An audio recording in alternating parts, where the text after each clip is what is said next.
본부장님, 교통사고나 상해 피해자분들이 가장 크게 착각하는 보상 기준에는 어떤 게 있을까요? 네. 사고로 인해 당황스러운 상황에서 주변에 검증되지 않는 정보만 믿고 보상 기준을 착각하시는 분들이 의외로 많으십니다. 특히 가장 많이 하시는 착각 두 가지는 반드시 짚고 넘어가야 되겠는데요. 먼저 가장 대표적인 오해로 많은 분들이 전치 몇 주면 합의금이 얼마다, 입원을 오래 하면 합의금이 많아진다는 식으로 진단주수 또는 입원 기간에 따라 합의금이 결정되는 것으로 알고 계십니다. 그러나 보상액을 결정하는 가장 핵심적인 요소는 진단주수 입원 기간이 아니라 사고로 인해 진단 병명에 따른 후유장애 발생 여부와 본인의 소득이 보상액을 결정하는 가장 큰 핵심 요소라고 말씀드릴 수 있겠습니다. 똑같이 전치 6주, 4주간 입원이라도, 심지어 진단 주수나 입원 기간이 짧더라도 후유장애가 발생한 경우와 발생하지 않는 경우는 보상액이 완전히 달라지게 됩니다. 또한 연봉이 3천만 원이신 분과 1억이신 분의 보상액 역시 완전히 달라지게 됩니다. 따라서 진단 주수나 입원 기간에 매몰되지 말고 본인의 소득에 따른 상실 수익액을 따져 보상액을 판단하셔야 하겠습니다. 다음은 모든 사고에 대해서는 위자료가 있다, 과실이 있으면 보상액이 깎인다라는 오해입니다. 이는 어떠한 상황에는 맞고 어떤 상황에는 틀리다고 말씀드릴 수 있는데요. 먼저 교통사고와 관련해서는 맞는 부분이지만 산재사고의 경우에는 다른 경우가 발생하기 때문입니다.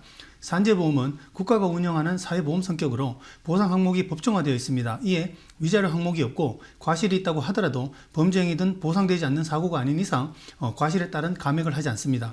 물론 사용자의 불법행위로 인해 산업재해가 발생한 경우와 같이 산재보상 외에 불법행위 손해배상 책임을 청구할 경우에는 교통사고와 같이 위자료와 과실이 적용된다는 점을 기억하고 계셔야 할 것 같습니다. 네. 그러면 같은 사고를 당해도 어떻게 선택하느냐에 따라서 보상 결과가 달라질 수 있다고 하던데 그게 달라지는 그 순간이 언젠가요? 네. 보상 과정에는 되돌릴 수 없는 골든타임과 선택의 기로가 존재합니다. 언제 어떤 선택을 하느냐에 따라 보상 여부는 물론 보상 액수까지 완전히 달라지게 됩니다.